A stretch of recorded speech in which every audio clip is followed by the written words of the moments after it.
Hi, I'm Cameron, and I don't just read comics, I love them. On today's episode of Cameron Reads Comics, I am talking to special guest Jared Watson from the Dirty Heads and Sword Beach.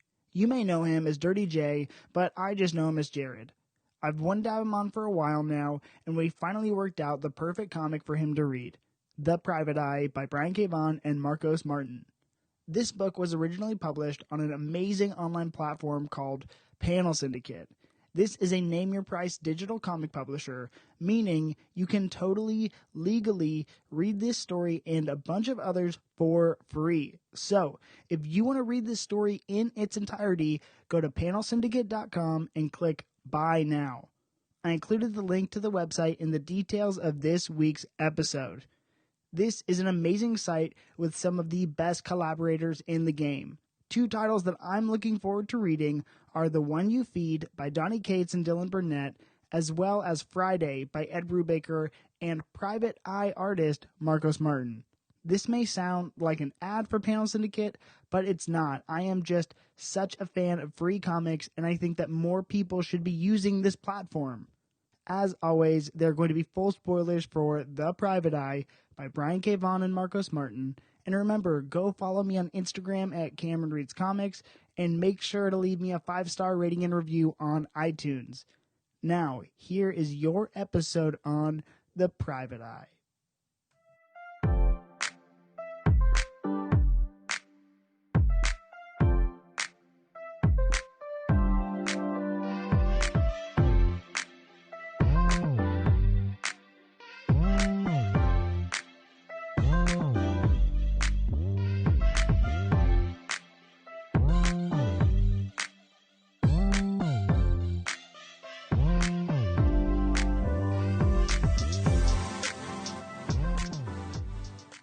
Hi, Jared. We're so glad you're here. Thanks, man. I'm very glad to be here. Okay, so, Jared, we've known each other for a couple years. We have a lot of conversations about anime and pop culture and fandom. So, what has your relationship with the medium of comics been so far? I think, it started, a lot of ways, probably similar to a lot of people when I was younger and I'd get an allowance from doing yard work and shit. My man. We would go straight to Comics Unlimited, and I'd spend my allowance on comic books. You know, that was literally all. The end of my week was so exciting because I knew I was going to go get more comic books. I actually, I was a big X-Men fan, but I don't think I really found anything that I really grabbed onto really strongly until Image started doing a little bit darker comics, you know? Like Spawn? No, more so their variations of X-Men. And I actually can't remember the fucking name of it. I'm thinking of The Authority or Wildstorm. God damn it, dude. I should have looked in my collection before I came. It's okay. Jesse would know.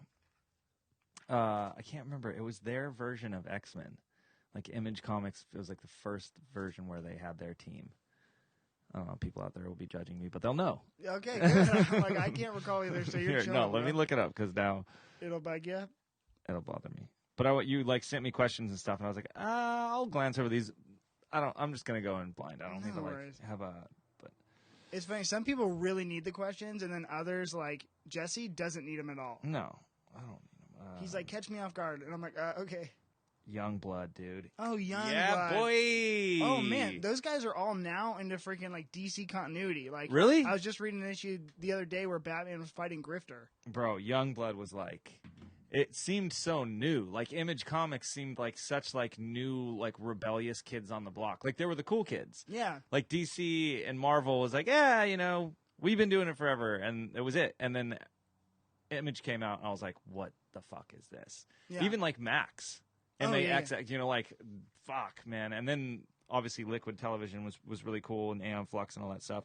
But I really think I didn't start geeking out or having some sort of actually getting tattoos and like getting into fandom until I really, really started getting into anime in high school. Wait, you have comic tattoos? No, I have anime. What do you Anime. have? I have a Ghibli. I have like a whole Ghibli leg. That is the cool. That's like that's the best intro animes I've ever. 100%. Like I think I was done well. Like so, Akira was the first anime. No, Ninja Scroll was the first anime I saw. Then Akira. So I think going off of those two, like that's a great first two to show somebody. Seriously. You know, and after that I was hooked. So comic books took a back seat to anime for me. And that's where I really found like, I mean, I'm still probably daily watching anime and finding new like new shows that I like. Well, I got to thank you I started watching 2 shows because of your recommendation, which are Cowboy Bebop and now One Punch Man. Yeah. And I'm like, I know I should have watched a One Punch Man a long time ago based on just it being as popular as it is and a critique on the superhero genre, which is just my bread and butter anyways. Yeah. So, thank you. And yeah, of course, man. And I'm weak because I watched the dub. I'm like, I watched the dub with subtitles, so I'm just double English. That's fine. I like that you watched Cowboy Bebop and something newer like One Punch Man, because a lot of times, like especially with younger kids, you're like, oh yeah, you know, I love Akira, I love Cowboy Bebop, I love Ghost in the Shell. They're like, dude, those, yeah, what are you watching now though? Those are all such classics. You know, they've been around for a while. But it's nice to see something like Cowboy Bebop, because when you do watch new shows, you'll see the influence of it. You know, because Cowboy Bebop might be a little slow for some people. I actually had a conversation with a younger kid, and he was just like, Cowboy Bebop's so slow. And I'm like, okay. But at the time when I saw Cowboy Bebop, it would just come out. So I was like, this is insane. You know, like this is the best thing ever. Oh, no, it might not have just came out. But, you know, I like seeing, like, even Samurai Champloo, like, you can see influences later on in things that are coming out now. But there's just so much. Like, between comics and anime, it's fucking endless. It's nice that you can find your, like, what you like and then kind of stay in your lane and then dabble here and there and kind of get out of your lane to find things that are done really well in other, you know, styles. But that's where my heart is, man. I think that's what we're seeing a lot in, like, superhero content, and, like, especially if you want to break down MCU movies, and even, like, something like The Mandalorian, is that we're getting, like, this universe worth of content, but it is... I just Mandalorian for me is just Lone Wolf and Cub. Definitely. It's just so it's set obviously in Star Wars sci-fi space world, but it is so Western. Yeah. You know, and I'm seeing that in something like Captain America: The Winter Soldier is a political drama. You know, and so I think that's where these mediums are really finding their niche. And so you're saying that you're seeing that in anime is super cool. Yeah, it's awesome. And I was just having a conversation, like, I love that it's such a massive cultural thing now, because growing up and like I was, and this is kind of alluding to one of your other questions, but I was going to go to art school. I had a full ride scholarship to art school for illustration, and I was thinking about getting into comic books, like even doing line work, whatever, right? You know, like that's kind of where my head was at until I found music. But creativity and imagination was never supported other than in my home. Like at school, other than art class, like it was never lifted to the front. It was never, you were never like really like, I didn't really have any champions that were like, keep your imagination. Like feel like you get to high school and imagination is just push it to the side and just do what we say and like follow these rules and learn this. And it's just like, makes no sense to me when you look at how important and how huge having a really amazing imagination is, because all these comic books that these guys were, you know, shunned for, and, you know, you look 40 years ago, if you were a comic book artist, you were a piece of shit, you were a dork, whatever, you know? And now, they're ruling the world. Like, you know what I'm saying? It's giving us the best content, you know, like it really is. It's giving us the most creative and imaginative content out there. So it's like, I just really, the conversation I was having was about my daughter, and just like, I think one of the really important things that I want to instill in her is just to never lose your imagination, because it's so important. No matter where you go, no matter, it doesn't have to be in art, it doesn't have to be in a creative medium. Like you could be an accountant, but if you have an imagination, you're gonna see something that somebody else doesn't. If you work with numbers or math or something, you know what I'm saying? Yeah, accountant was absolutely. probably a pretty bad example, but you know what I'm saying? Like you don't have to just be this creative, like, artist or musician to have imagination. I just really think that we need to put more importance on imagination and keeping it into your later years of life, like to when you're getting older, even much older. Like, I just think that imagination is so important to not lose. Absolutely. And like I went to school and I studied like PR. And so Yeah. just like the way that a company, an entity relates to its public or multiple publics. I found one of the most interesting things to be like, there's so much creativity in how you are representing your brand towards an audience or to a people. And so I totally agree with what you're saying. I didn't need to necessarily be an artist to find a unique and creative way to successfully show and relate a company to a people. So Yeah, you just need imagination. yes, look at you. Okay, and so let's get into what we read. How'd you like it? Private I Eye. loved it, man. I was surprised. I was really surprised. I was pleasantly surprised. I knew it was going to be good because of the author and the artist, but I didn't know how impactful it would be for the times. Yeah. Right now, I was like, oh man, how is he giving this book to me right now? Like, this is perfect. When did they make this? Last fucking week? Yeah. Like, this is so perfect for right now. It's crazy. And it's crazy like how like it's dated, but it's also so futuristic. Yeah. And I was reading some of the notes because at the end of the book, I don't know if it's at the end of this book because you had my copy, but when I was reading it online, it was showing, just here's the pitch, here's everything. And some of the pitch stuff was so interesting. He's like, I don't want it to be Blade Runner dark and gritty. I want it to be bright and vibrant. And I think the colors in this book are insane. Yeah, that's actually a really cool point. I was thinking the same thing, because when you do something futuristic and the story might be leaning a little bit more dark with the content, but the artwork definitely is bright, and that's like it's kind of like the horror movie Midsummer, you're like, until the end you didn't realize that the whole thing was in the daytime, and that takes a whole new twist on the horror genre. So this was like, it was really cool. I noticed that. I was like, man, this book's like really bright and playful almost, but none of the content is matching that, and I really love the juxtapose of that. Like, any contrast to that is cool. I did want to say, like, I think one of the coolest things about this book were the emails at the end. Like, so in this, you get to the end, right? And there's usually like the foreword or whatever. And all it is these leaks that they say. Oh, yeah. But it's the emails between Brian and Marcos. Like, yeah. And these are probably real emails, because they're like kind of talking shit on other things. Like, they're talking shit on other comic books that are saying like, oh man, we can't use that fucking name because these guys use that name. And it's like, after you read this whole entire comic of how, the iCloud burst and none of your, really none of your property is like safe on your phone. Like, none of your information is safe. They're like, you know what? Rather than us talking about it, let's just put the fucking emails at the end of and they're talking about the artwork, the art style. Like, it really like kind of, like, what's the fucking word I'm looking for? It really just, it spooked me. Like, it was a good, like, they nailed it at the end where I was like, what is this? Oh, this is the fucking emails. Like, none of your emails ever go away. Like, no matter how much you delete them. So they just were like, you know what? Hey, we did a whole entire book on how your info is not safe. Fuck it.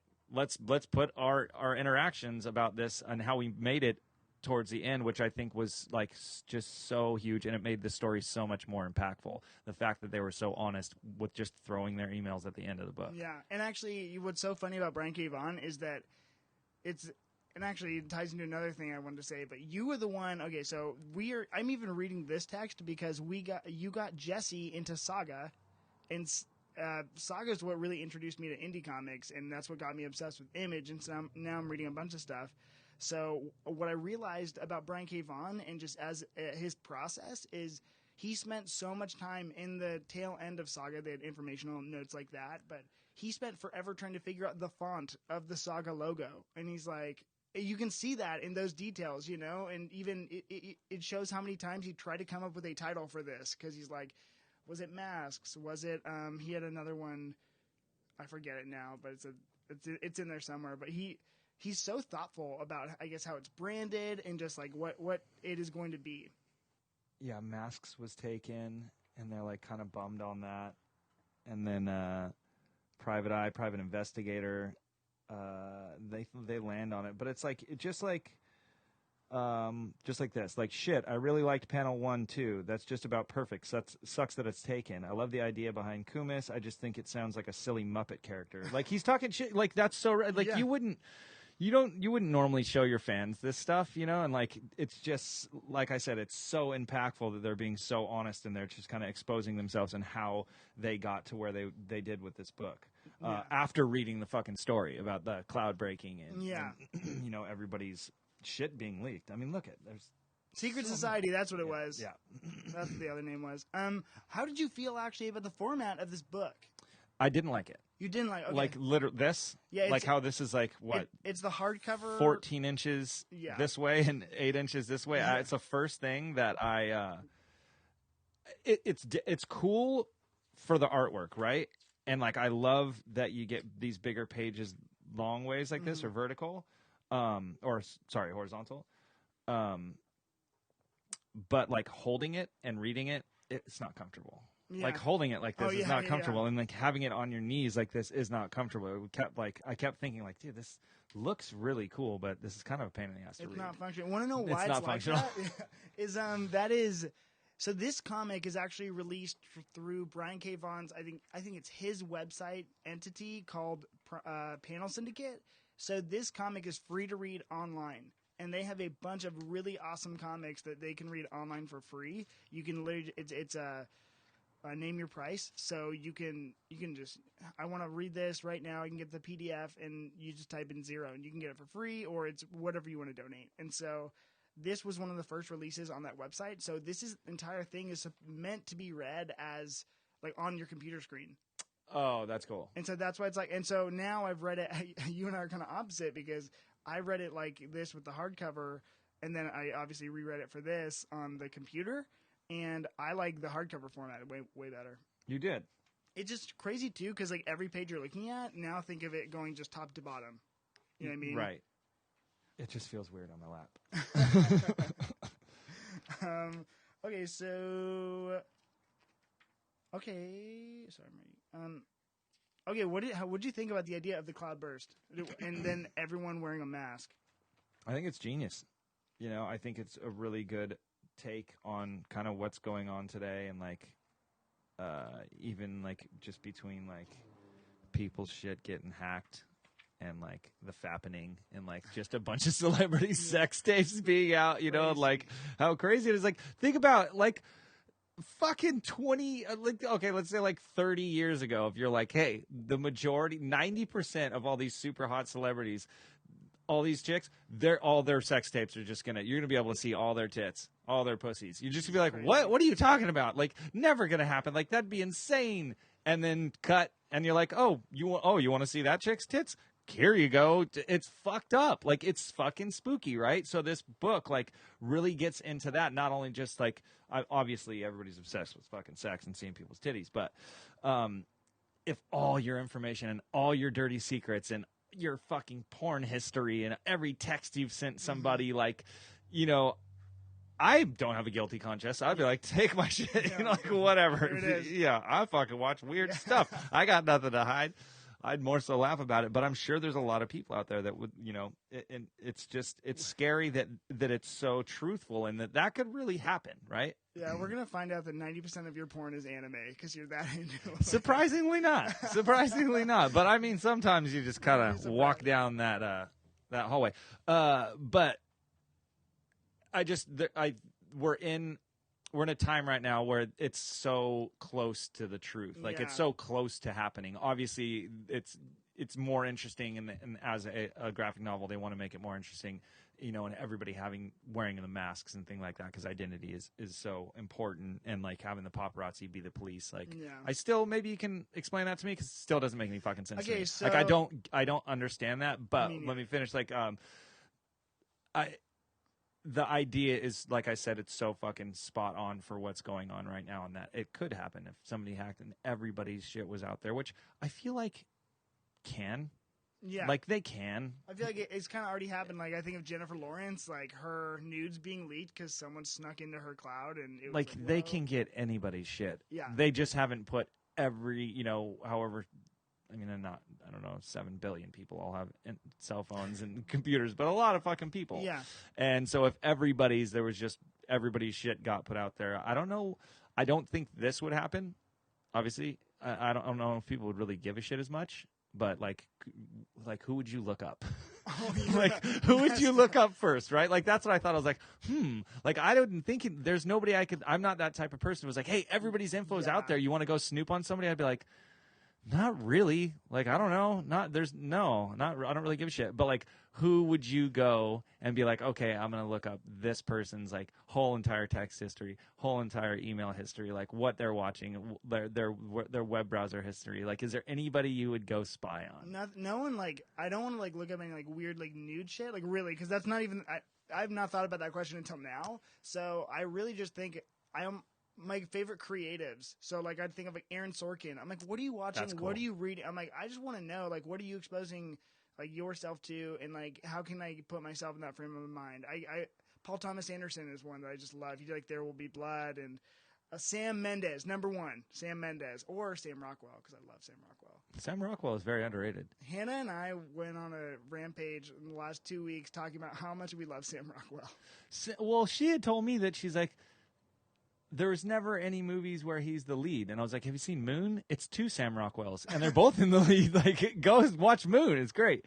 But that's a really good point. Like, imagine, I don't know how much, I don't really put a lot in emails, or maybe some in text, to other, like, say the producer I'm working with or another songwriter, to where, but, like, imagine if you could, like, peek into, like, the greatest, like say Kendrick. Yeah, Like, exactly. where's like, I want to hear about Kendrick's, like, writing whatever this new song he's talking to Pharrell about, or Rick Rubin, or whatever. Like, that would be interesting. That would be cool. But it would also fucking suck, because there should be mystery. We should let them do their jobs and find that creativity without you knowing. Like, it is spooky how, like, open you have to be now with social media. Like, we want everything. We want you drinking your coffee. We want you working in the studio. Anthony's right here taking pictures of us doing this podcast because I have somebody shadowing me today. Glad to see you, Anthony. You know what I'm saying? Like, it's fucking, I personally think that there should be some mystery to people's, that's what adds the magic to it. If you knew exactly what was going on at all time, and then you heard the song, you'd be like,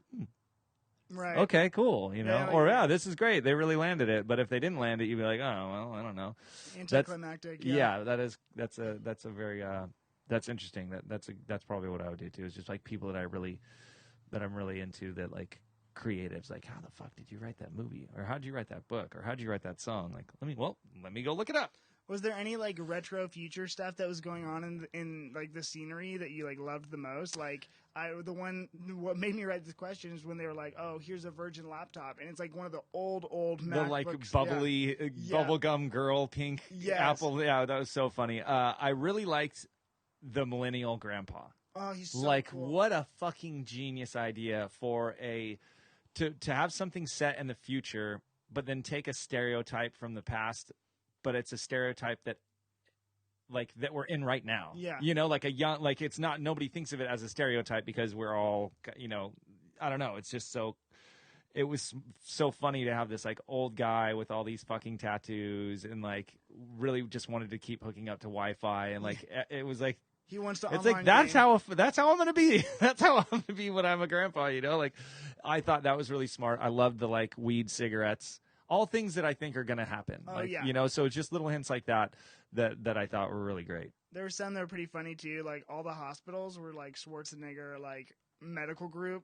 Oh, I didn't notice. Oh my gosh! It's so, man. if you look at the bottom of, like, the helicopter coming down, it says Schwarzenegger medical group, and it's so funny like that. I'm like, there's some that are like, ooh, really true, but then some that are, like, fun pokes. Because then there's a scene when he has to kiss, like, the other dude for that intel or something. His ex. Yeah, his ex. Yeah. And they're standing at Madonna's grave, and it says that she dies in, like, 2017. What is my problem? I gotta pay attention to detail, dude. I think I'm maybe just so in the story that I'm, like, not even thinking about that. I'm, like, not even looking at the panels as much as I should. Yeah. So wait, then was the grandpa Gramps your favorite character? Yeah, for sure. He's so good. For sure. He was great. I liked him, and I liked. I think DeGuerre, the villain, was so good. Yeah. And especially, like, there's a couple scenes where I was like, ooh, man, he says something really terrible, but just so, like, brushed aside, so, like, candidly that, like, when his assistant's like, oh, can I ride up the elevator with you? He's like, yeah, you don't need to ask, whatever. And then he's like, yeah, I'm really stressed. And she says, oh, do you want some moral satisfaction? He said, yeah, blowjob. Yeah, blowjob be nice. Yeah. It's like, whoa.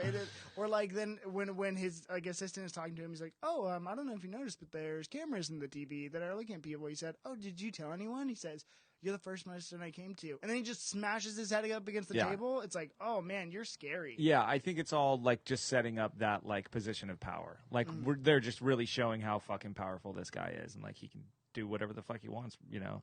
And, like, having somebody, like, at your beck and call, something like that is definitely, like, oh, shit. This is the dude. Like, this guy's at the top, you know? Yeah. This is one of my favorite books, too, or one of my favorite examples of Brian K. Vaughan, because it's one of the strengths of indie comics, the fact that, like, we don't have this entire long history with these characters, and so they can kind of be disposable. And I think he's a writer that does death so well. Like, when his driver got her, I forget her name right now, but when his driver got injured, it was like, whoa, like, there's stakes, you know? Yeah. Yeah, that's very true. Like, this was just one book, and it was pretty, you know, not extremely long, but it lasted long enough. But I did give a shit about all the characters, and it was just one book. Yeah. You know, like, but at the same time, if somebody died, I'm like, no, are you fucking kidding me? How'd you do that to me? So yeah, you're totally right. And getting back to, sorry, I kept going. Why the fuck are the cops the paparazzi? You know, I never really understood like how that worked. What I see illustrated in that is more like the cops. There's not necessarily cops anymore. Right. You know what I mean? Because the example that it made sense in my head, not that I think this is explicit in the story, but you know how we kind of are finding cops untrustworthy and we are only trusting the press. And this whole book was like, yo, we can't trust the press. They're just as reliable as the cops. And therefore, I think it was an example of making them both. Because the other kind of private eye detective for the police had a press badge on his hat. And then when they got pulled over, you know, after they got in the big crash, he's like, oh, I don't need to ask you. I don't need to answer any of your questions unless you have like a warrant or something. Like I'm not handcuffed or something. And so I don't know the reason or justification, but I think that was the commentary that made sense in my head. Yeah, it was super interesting, but I just didn't I couldn't 100% wrap my head around it. Like I'm sure there's something that I'm not smart enough to figure it out. Because like at the end, they even sent in it was almost like they sent in the feds, but it was like the whole news team, right? But it wasn't the feds. It was like that the feds is now like this big huge news team with a camera. Right, and like everything is filmed. Like when I don't know, I thought it was really interesting, but I was still like, what? Yeah, I feel like the world. Get it. That's it. I don't get it, Cam. I was hoping you'd explain it. The world that they're living in, I feel like could have been explained better. You know what I mean? They could have, I guess, more explicitly kind of framed it up because I thought there were some details like that I was just like, I don't get it. Mm-hmm. So yeah.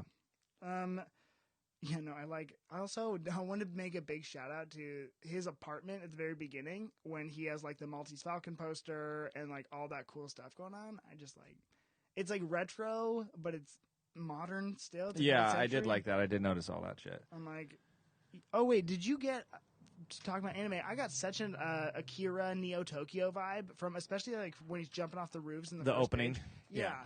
I was like, I mean, just freaking love that. That's another, I feel like that's another anime that like people don't really know how much has seeped into pop culture. Yeah. Like fucking everything. You know, between that and Blade Runner, like it's everywhere and if you're not kind of obsessed with those two movies like myself, you don't notice it and like it really, really is everywhere. You know, those were like the two big ones that really, that whole style in Neo Tokyo really like, it's just so fucking rad. Aesthetically, it's so dope. Like it doesn't get any better for me.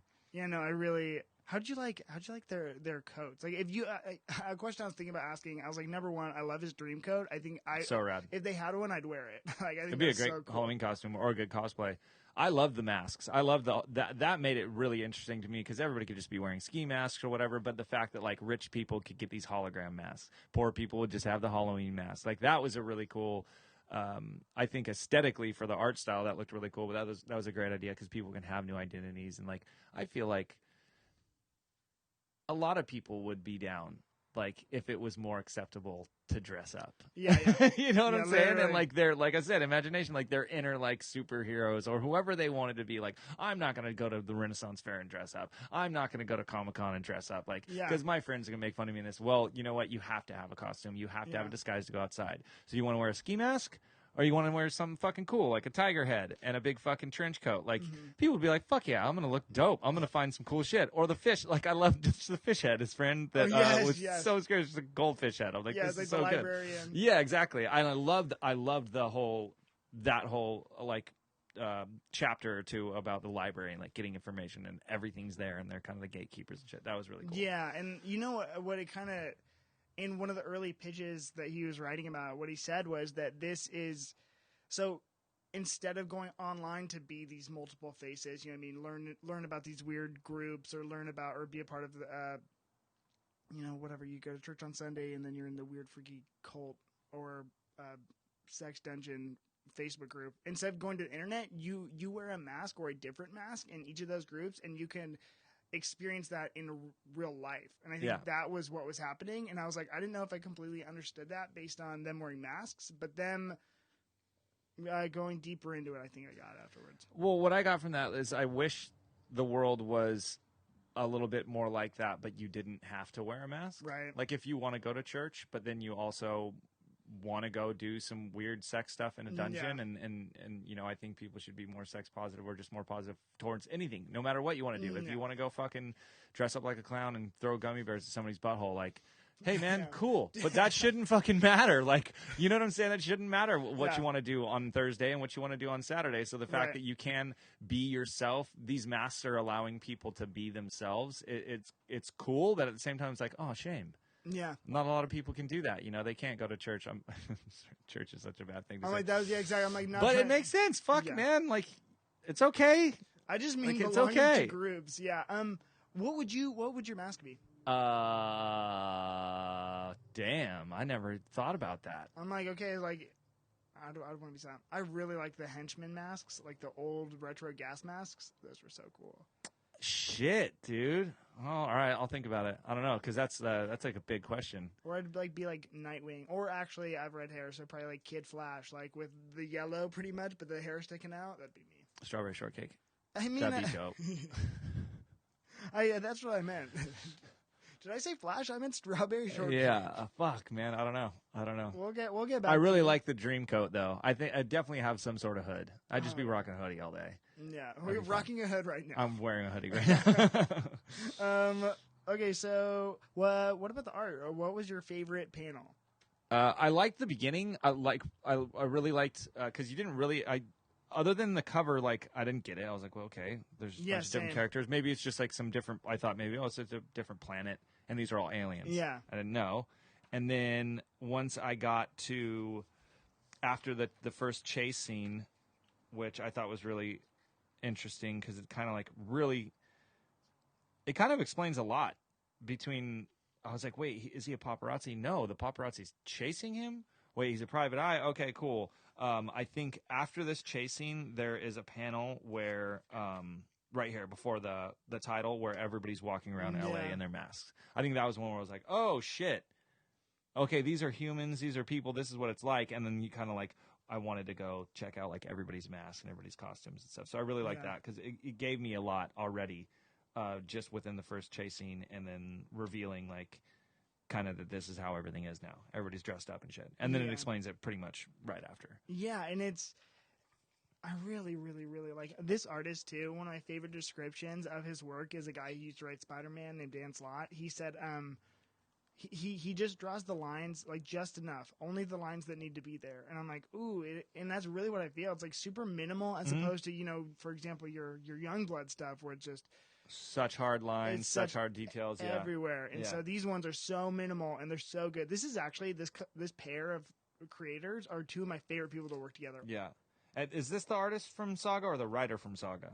Writer from Saga, and then this artist he's been all over. They've done a bunch of stuff together. He did actually like an amazing, actually both of them, now that I think about it, did an amazing Doctor Strange story called The Oath. It's kind of really what the first movie's about or based on. Yeah, no, he did amazing Spider-Man stuff. He He's just like one of these like really slept on. He's like Spanish. I love him. But my favorite page has to be the last one where she finds the rest of his dream coat and then she puts it on her face as her mask and her eye sticks out. I'm like, what? That is so cool. Pretty dope. Yeah. Yeah, that is. Right here. So I'm like, you like the beginning and I kind of like the end. Did you like, or how did you feel? Because I'm like, I didn't really ask you too much about the ending. Like, how did you feel about like the penultimate plan? I personally wasn't in love with the ending of the story. I liked it might have, I don't think it was on the nose, but when there was like the flood, after the flood, I thought it was cool. I'm like, I'm sure there's people that are like, oh, come on. Like, that's just like too on the nose. But I thought it was cool. Like, I loved that the sea levels rose and LA had to have this huge fucking wall, kind of like Blade Runner, the second. And, I liked the idea of it. So I didn't hate the ending. I liked that. I liked the idea of the two floods, but I didn't think the ending was bad at all. I was into it the whole way. And I loved it. Like, I really did like the length. I think if it was any longer, I would have got over it. If it was any shorter, I would have been like, oh, well, give me more. Yeah. So I think it was kind of perfect. They wrapped it up right around when I feel like they should have wrapped it up. And then, I totally felt that way. I really like the... Did you not like he wanted to bring the internet back? I didn't care. Like, no, that's fine. Fine and dandy. And I'm like, I'm personally pro-internet. Like, that's how you kind of really broadcast this platform anyways. But it's just like... People are anti-internet? In this book. Oh, right. But I mean, real life? Like, I'm obviously pro-internet. Yeah. But, I didn't know that was a thing. I'm sure there are. And they're not listening to this, so it don't matter. They're fucking... But, my favorite... Or like my issues with the ending is really kind of like, oh man, we destroyed your computer, so that we thought that was it. And then he's like, no, you didn't destroy your computer. That's just blah blah blah. And then the whole thing, I was like, what? Yeah. I was like, oh, you didn't need to destroy my computer because it was gonna happen anyways. And then it like double explosion, like flood didn't matter to me. I'm really glad our protagonist died, like PI. I'm glad he died. Did he though? Oh, I don't. Good question. Like, he ended up in the storm drain or whatever, so he could have escaped. I'm like... Did he, though? You'll never know. I sure hope so. Because everybody wears a disguise. That's what I thought was cool. You didn't think that... I didn't think he died. I was like, oh... I thought that was really smart also. I was like, oh, shit. They're leaving it open to if he died. Because the grandpa at the end doesn't think that he died. Yeah. And he kind of, like, hints to that. So, like, that's really cool because if you did die, great fucking time to be living because... Go get a fucking mask, and identity is the most protected thing, right? Yeah. Like nobody wants any information on you. So I thought that was really smart. I liked the flood, even though it was on the nose, and I liked him staying it. Like I thought that maybe he didn't die. Yeah, it was really just when he's like, "We stopped the missile," and then they didn't really stop the missile, and I was kind of like, "What?" Yeah, that was my only. I liked also the what's his name? Like the computer tech guy. That he kind of joined. That he like. He fucking. What's the word? Sorry, I'm microdosing mushrooms. My brain stops sometimes. He fucking. The dude that helped him get the satellite up, and the rocket up. It's the alien guy. Yeah, Nebula. Okay, so I like that he turned at the end. Yeah. And then I really liked that PI. Used his disguise to kill the bad guy because it was just more like using the disguises, which I liked. Like I loved everything that that was like, oh, he used somebody's disguise to kill the bad guy. When this whole thing is like, hey, disguises are everything. But if there wasn't these masks, then the bad guy wouldn't have known that was him. He would have known it was PI. So all those little things. That's why I liked him because it was like they were wrapping up all these little things about identity and wearing the mask and not having masks and having masks and the good of having a mask and the bad of having the mask. Like. You know what I'm saying? That's why I didn't hate it. That's a better assessment than I had. I was kind of like, okay, he got in the other costume. Yeah, but the whole thing is about wearing masks and hiding your identity, right? Yeah, no, so it's like, oh, yeah, I get it. That's kind of leading up to this, right? That's the whole fucking book. I'm like, oh, okay, he just changed it. Smart, yeah. He just changed clothes. That's so funny. I mean, maybe I'm reading into it more, and they're like, how the fuck does he get the bad guy? You know what you're doing? You're probably reading it just enough, and I'm not reading into it enough. Okay, I guess probably last question, and actually there's parameters in the last question. What do you rate this story out of 10? And then I would actually like a sample of what you would rate a 10. So like any 10 in your vernacular, you're like, wow, this is perfect content. Then what would you rate this in association with that? Just for frame of reference. I would give this a high 7, an 8. I'd give it like no, like a 7.5. Yeah, 7.5 is solid right there. Like, yeah, because like I said, if it went any longer, I wouldn't have cared. yeah. You know, I wouldn't have cared. Like, it was fun. The idea is great. Like, I thought everything was really brilliant. I thought it was really smart, really fun. Loved the art style, the contrast, like you said, to futuristic but being bright.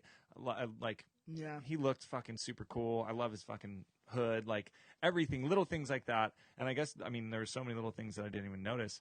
But I remember at the end going, okay, let's wrap it up. You know, like I was Yeah. ready for it to be done. Unlike Saga, which is like pretty fucking up there, where I'm just like, I cannot fucking wait for the next page. I can't wait for the next book. You know, I'm just fucking Yeah. chomping my arm off. You know, like it didn't make me obsessed, Yeah. but it was really enjoyable. And they're on hiatus right now. We are waiting for Saga to come back. Saga for me is a 10. Yeah, same. Yeah. Same. I'm just like, everything they do in that series is amazing. And so, love Saga. Okay, so I think I'd rank this book.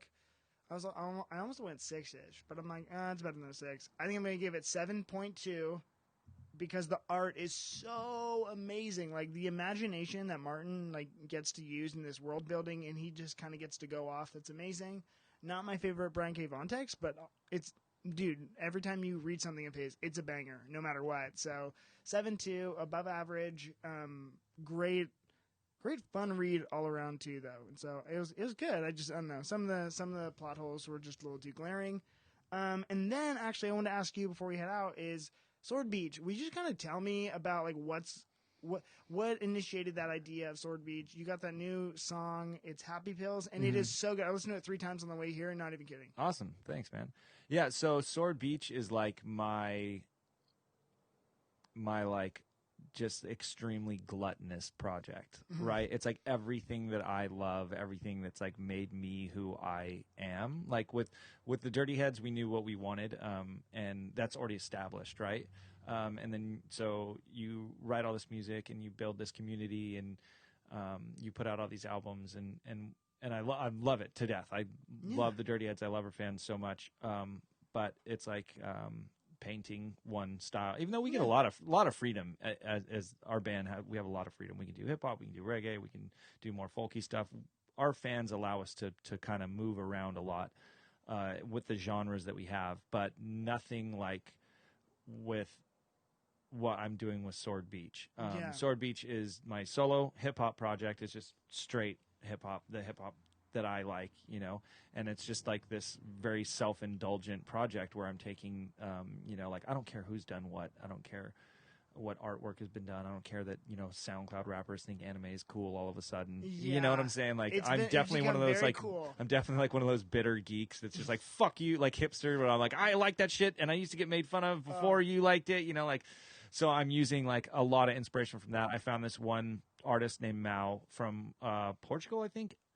He's fucking bonkers, dude. Is that the covers? Yeah, and he does all of them. Every cover's he'll amazing. never. I will literally only use him for all the artwork. And there's a character that we've made, which is me, and in every, like in all the artwork, it's kind of like this demon hunter, right? And I'm kind of like going out and like kind of slaying all these different demons. Like in Vacation Forever, there's the Grim Reaper, and goddamn, it's the like spider woman. I can't remember the name of it. It's a Japanese name where it's like a demon, but it's this big spider and it's a lady, right? Yeah. It's like a lot of Japanese folklore. And then I'm using like a lot of inspiration for obviously for anime, for like Akira and things like that for the artwork.